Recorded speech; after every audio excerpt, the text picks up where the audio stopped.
What we need to talk about is how vegans ruin everything. They ruin everything. Starting off with a subjective analysis. Alright then. If you don't know who this man is, this is Mr. Michael Knowles. He's a conservative podcaster and he works for the Daily Wire, the same conservative news outlet that the infamous Ben Shapiro works for. Mr. Michael Knowles' thing is that he claims to provide, or rather the perception around him is that he provides rational, cool approaches and analysis of issues, not letting his feelings get in the way of facts. I'm sure you get the idea, right? A while ago, Mr. Knowles featured in a video by the YouTube channel of the Daily Wire titled "The Moral Idiocy of Vegan Activism." So let's analyze how rational and cool and unbiased Mr. Knowles' analysis is of veganism and vegan activism. Shall we? What we need to talk about is how vegans ruin everything. They ruin everything. Note this first line that he says in the entire video, right? It's a subjective opinion, not an objective fact.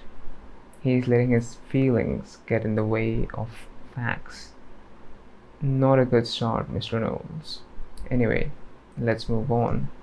Everything. There was a video, there were some nice British people just trying to enjoy a steak meal, maybe some delicious veal, some nice British people.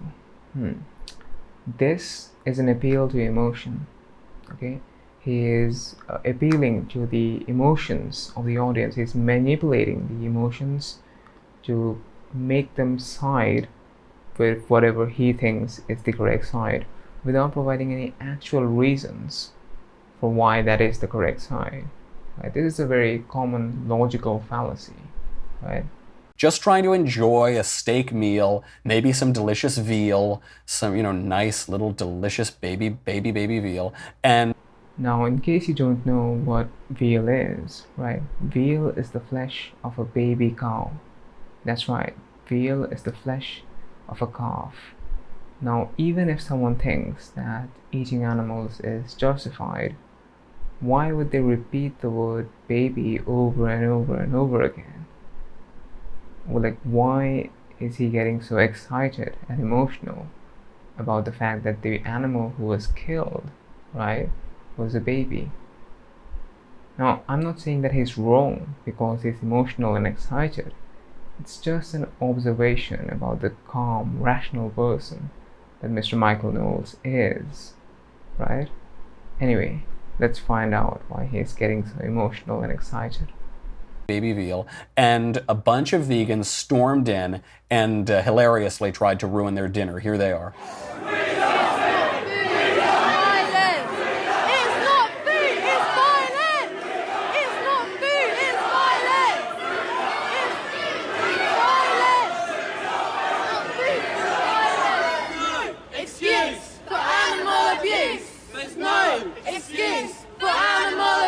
The reason I bring it up, obviously, these vegetarian types are always a little excitable. Okay, first of all, I have to point out that vegetarian and vegan are not the same thing, right? And I'm not just nitpicking, right? Dairy is far more cruel than meat, and vegetarians consume dairy, vegans don't, right? It's not the same thing. And I've made a video previously explaining why, and I'll link that somewhere around here, right? And also a link to it will be in the description box below, right? So this proves one point, right? That Mr. Knowles is speaking about something he clearly doesn't know much about, right? This is not expected from someone who claims to be so rational and have a cool-headed response to things, right? You see, this is what happens when you let your emotions get in the way of facts, Mr. Knowles. Secondly, Mr. Knowles is getting this excited and triggered over a video of people staging a protest, right? And Mr. Knowles is perfectly aware that the people staging the protest are doing so to oppose the killing and torture of innocent sentient individuals, right? And in the words of Mr. Knowles, some of those individuals are babies, right? He pointed that out, not me, right? So he's accusing these people of being excitable because they protest the killing of innocent sentient individuals, while he himself is getting this emotional and triggered of a video of those people doing that, right? Can you see the difference in what is causing them to become excitable, in the words of Mr. Knowles, right? Can you see the difference in the level of seriousness that is causing the so-called excitable behavior? And if you see the difference, right, who do you think is the excitable kind? The vegans who are staging the protest, or Mr. Michael Knowles? You know, these vegetarian types are always a little excitable, but the reason I bring it up is to show the moral idiocy and the moral mistakes that can come when you hone in on one very minor aspect of the human life and you make an idol out of that, and you make that your god. You turn into a moral idiot. You make a lot of errors. Okay, few things here. He says that he is showing this video to show the moral idiocy and the moral mistakes, right? He is not just making an observation and then that he'd provide a rational argument later. No, this is the crux of his video, right? This is the crux of his analysis, right? And this right here, right, is an ad hominem fallacy, right? He attacks, or rather he addresses the people making the argument or expressing an opinion to dismiss the argument or the opinion, instead of actually addressing the substance of the opinion or the argument, right? This is a very common fallacy, right? Next, he says that this is a minor aspect of human life, right? I'm not going to delve into whether it's a minor aspect or a major aspect. Let's just take, for the sake of the argument, that Michael Knowles is correct, that this is a minor aspect of human life.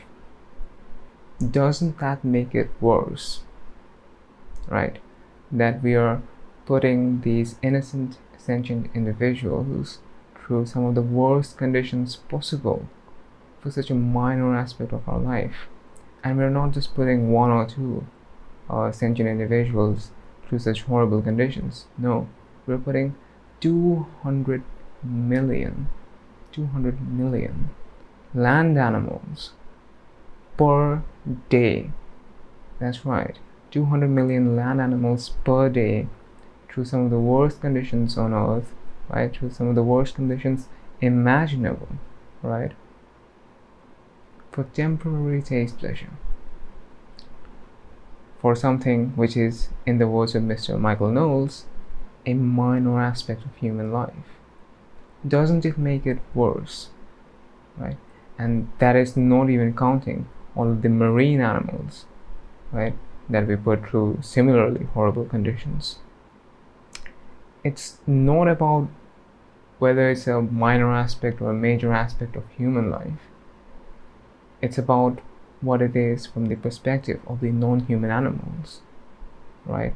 To them, it is their entire life of being tortured and mistreated, right? To be finally slaughtered for our temporary taste pleasure. Surely, you can see that your point about it being a minor aspect is irrelevant, and if it was true, it only makes it worse. Okay, before we move on, I'd just like to share an observation. This doesn't affect the validity of what Mr. Knowles is saying, if there were any validity to begin with, but it's just an observation. So yeah. So Mr. Knowles is a Christian, right? He has said as much very clearly in no uncertain terms, right? So he's religious, right? And notice how when some religious people want to say that some behavior is silly behavior, they try to draw a parallel between that and religious behavior. It's as if even they think that religious behavior is silly behavior. a lot of vegans, maybe all the vegans, seem to care more about animals than people. We talked about this last week. Look, I don't like pausing the video this many times either, but I just have to cover all of these emotional points that Mr. Knowles is making, right? So this right here, right, saying that vegans care more about non-human animals than humans is a strawman fallacy, right? It is when someone misrepresents the point of the opposition to make it more easier to refute. Right? They're not actually addressing the point, they're addressing, or rather fighting, a straw man of the point, right? So the point of veganism, right, and veganism is just the mode of the animal rights movement, and animal rights is based on anti-speciesism, right? It is the recognition of the fact that justice race is not a valid basis to limit moral consideration, which is to say that we are not justified to only give moral consideration to members of our own race, right? We're also not morally justified to only give moral consideration to members of our own species, right? That is the basis of animal rights and ultimately of veganism, right? How many vegans do you know who are pro-life? Probably not many. I know a lot of vegans who are pro-abortion, pro-choice, and yet they freak out if you eat an oyster. This is a red herring fallacy, where one distracts from the main point to a different point which is not relevant or only relevant on the surface level, right? That's what he's doing. By the way, if you're enjoying the video, a sub to the channel would be incredible, so do be sure to hit that subscribe button. Anyway, although it's a red herring fallacy, we'll still address it, right? You see, on the abortion debate, right, the comparison is between the right to life of the fetus and the right to bodily autonomy of the pregnant person, right? And the pro-choice position on the abortion debate is that the right to bodily autonomy of the pregnant person takes precedence over the right to life of the fetus, right? And the pro-life or the anti-abortion position on the abortion debate is that the right to life of the fetus takes precedence over the right to bodily autonomy of the pregnant person, right? Now, regardless of which position you take there is no contradiction with that, and recognizing the obvious moral truth that temporary taste pleasure cannot take precedence over the right to life and liberty of any sentient individual, right? There is no contradiction there. Next, Mr. Knowles asks us if we know any pro-life or anti-abortion vegans. Hilariously, his comment section is filled with pro-life or anti-abortion vegans.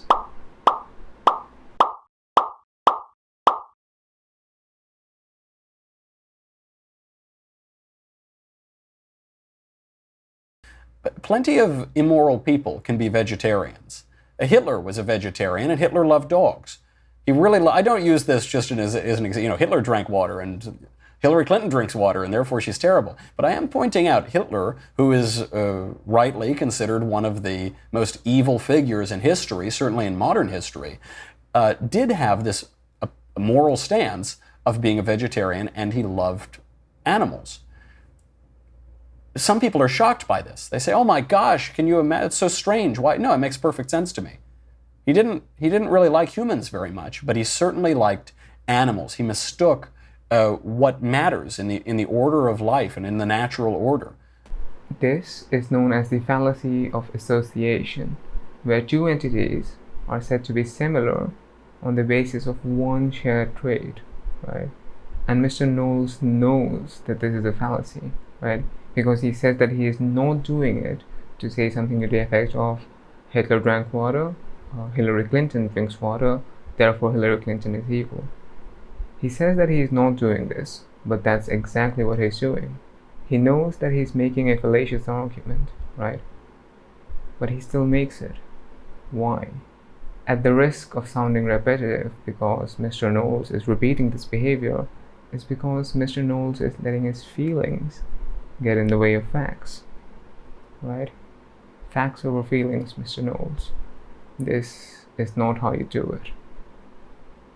I hope that we get for the vegan movement what we have gotten from LGBT and feminism and transgenderism. That is an essential conflict that starts to hit them. Because in feminism, you have the deconstruction of gender, the breaking down of the gender categories. Ultimately, this leads to the denial that gender exists at all. This leads to transgenderism and ultimately the undercutting of feminism. I wonder if we'll see the same thing with veganism. I've been Soy Theist, or Aditya Prakash. Thank you kindly for the view, and an extra special thank you to my wonderful patrons on Patreon, who, by the way, voted for the topic of this video.